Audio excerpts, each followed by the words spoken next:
Good morning, Satya. I think heat waves are hitting everyone. सबको heat waves मार रहे हैं एंड सच में मार्केट भी मार रही है सबको. ठीक है, तो मार्केट को जस्टिफिकेशन करने के लिए बहुत से लोग अपने अपने तरीके यूज़ करते हैं. उनको जिस तरीके में उनका मुनाफा ज़्यादा हुआ रहता है उनको उसके ऊपर भरोसा रहता है. आप सब लोग ये मानते हो ना कि भाई आप जो तरीका समझते हो और जो तरीका आपने सीखा है उसमें से अगर आपको मुनाफा ज़्यादा होता है तो आप उसे एक बेनिफिशियल सिस्टम करके आप उसे कंसिडर करते हो. ठीक है, तो उसी सिस्टम को ही हम लोग कहते हैं कि भाई we have a noiseless system, we have a system that prevents unnecessary complications.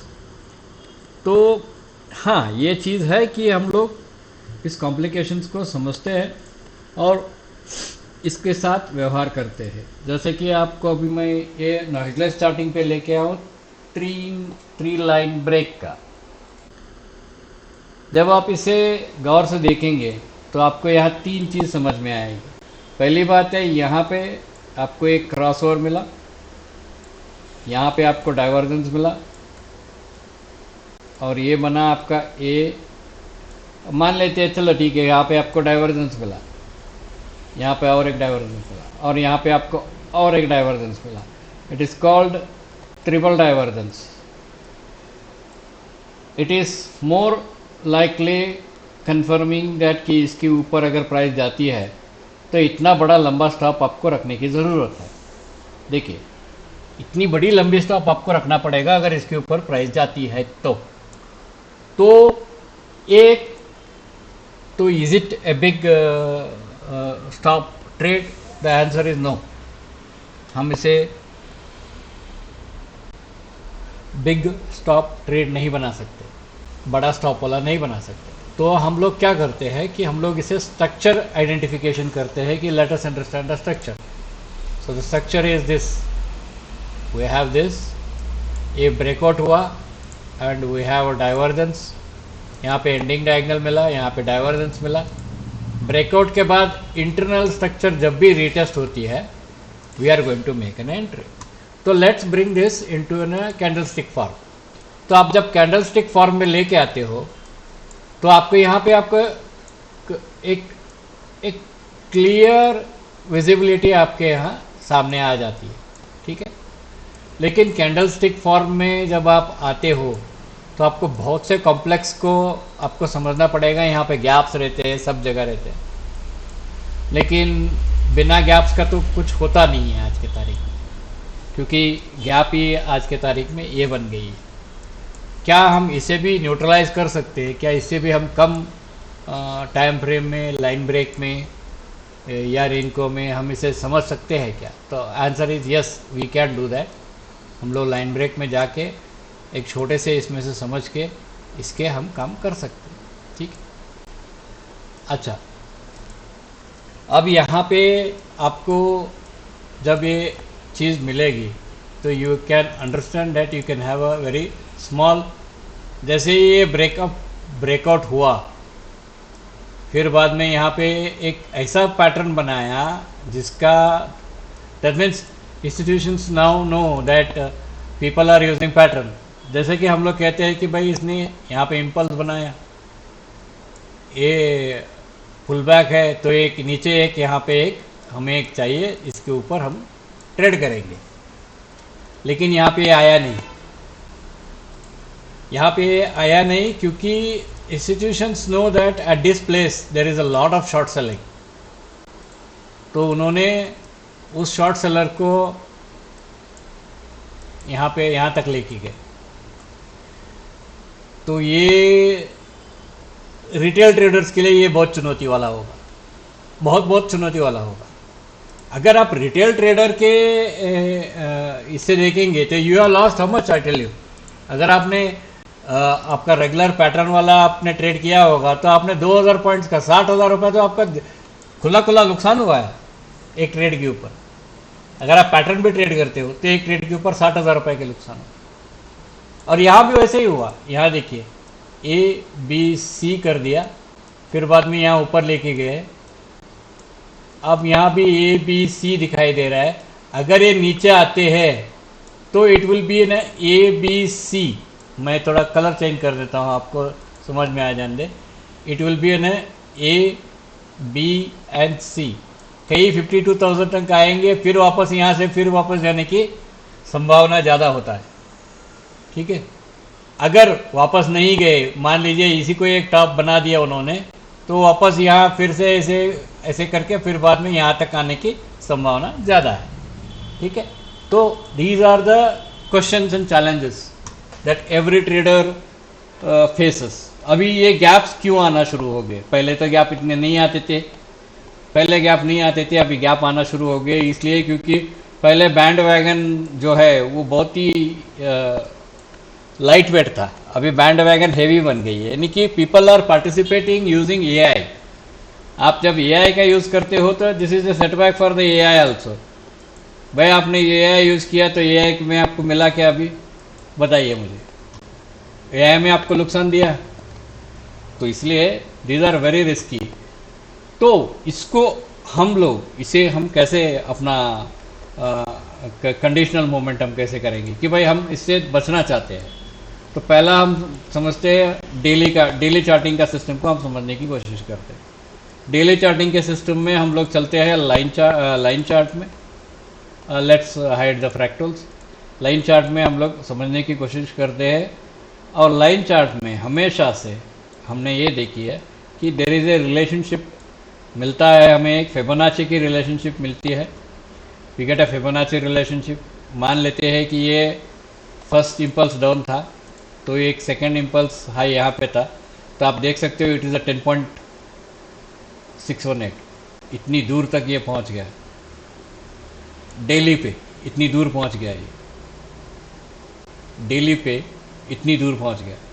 And it broke a last impulse, pivotal impulse. ठीक है, तो ये चीज़ जैसे ही आपको समझ में आती है कि भैया ये वाला लास्ट पिवटल इम्पल्स और ये last leg impulse and last pivotal impulse दोनों तोड़ा है, so it is an indication that the market is waning and market might continue to give a negative result. यहाँ पे कोई डाइवर्जेंस नहीं है आपको, यहाँ पे आपको क्रॉसओवर कहाँ मिला है? क्रॉसओवर आपको यहाँ मिला है। तो some systems that you need to understand in a very clear manner। जब आप लाइन चार्ट यूज़ करोगे तो आपको मालूम पड़ेगा, हाँ भाई लाइन चार्ट में हमें ये दिखाई दे रहा है, यहाँ पे एक पहला वाला इम्पल्स मिला, पुल बैक मिला, बाद में यहाँ पे वेव 3 बना, और यहाँ पे वेव 5 अभी फाइनल नोड वेव 5 में 75 मिनट्स के टाइम फ्रेम में ये है। This is the final node.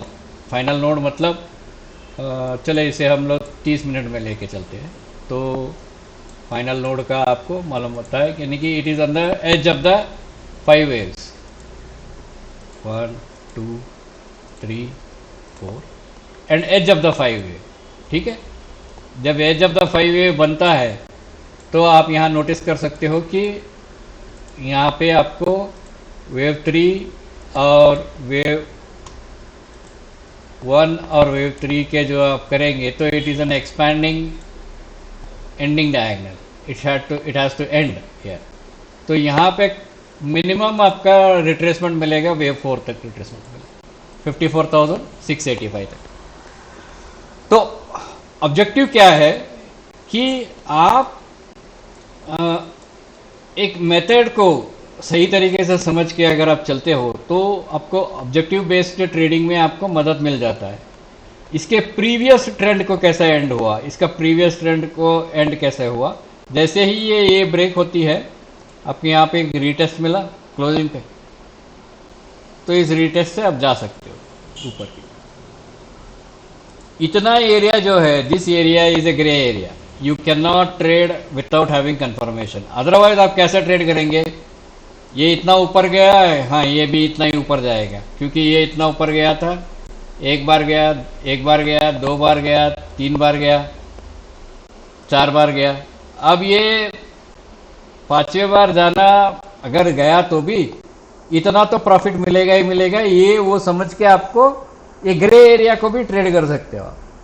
ठीक है, तो डाइवर्जेंस उतना ही नहीं है, आपको हमेशा एक पैटर्न भी समझ में आना है और उस पैटर्न के साथ आपको काम करना है। यहाँ पे देखिए, यहाँ पे मल्टीपल डाइवर्जेंस मिल गया आपको, यहाँ पे इंटरनल डाइवर्जेंस मिल गया, there is an internal divergence here. और इंटरनल डाइवर्जेंस मिला कहाँ? Exactly at the grey area. ये जो ग्रे एरिया है, इसी ग्रे एरिया के आसपास ही आपको इंटरनल डाइवर्जेंस मिल जाता है। ठीक है, so you must have some objective based methods to trade, and you must have some subjects to know whether you can manage these kind of things.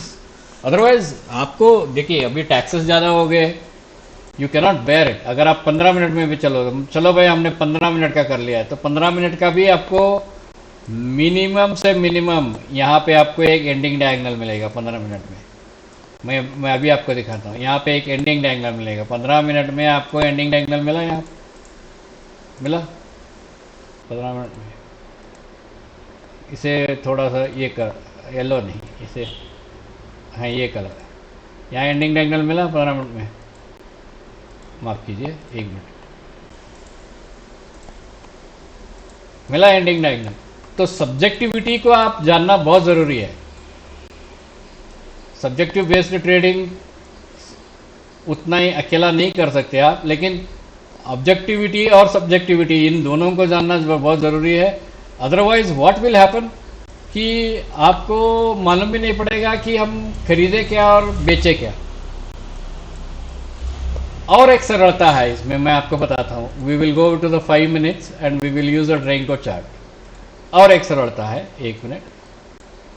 रेनको में आपको रिवर्सल के सिस्टम को मालूम रहना चाहिए। रिवर्सल सिस्टम 3 बार रिवर्सल है, ठीक है, यानी कि रिवर्सल सिस्टम आपका 3 बार रहेगा रेनको में।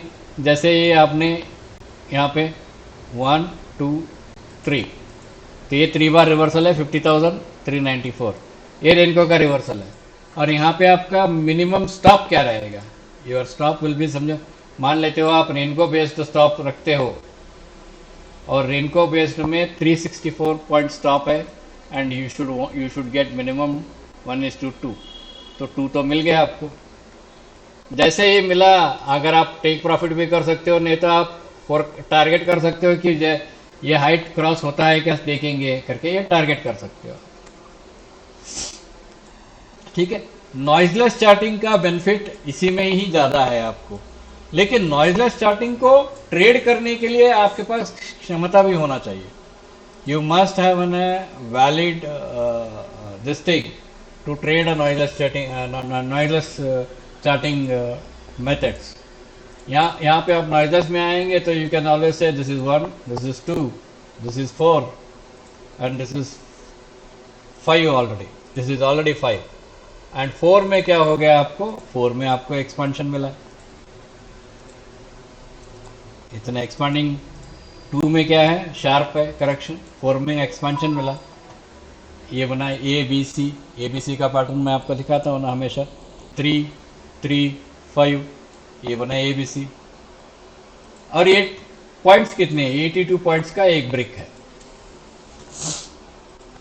आप इसी चीज को अगर आप समझो कि मान लेते सर हम थोड़ा निफ्टी में देख लेते, निफ्टी में, चलो निफ्टी में दिखा देता हूँ आपको। निफ्टी में हमने थोड़ा अलर्ट लगाया था, 1 मिनट। निफ्टी में भी आपको यही चीज मिलेगी।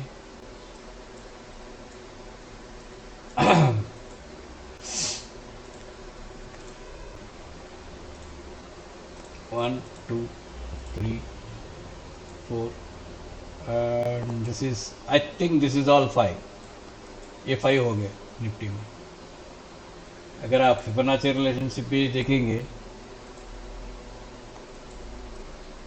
so it can go to 24,500. Yes, it can go to 24,500. I doubt, थोड़ा ये ओवर एक्सटेंडेड है तो आई रियली डाउट। और यहाँ पे बस इतना ही है कि ये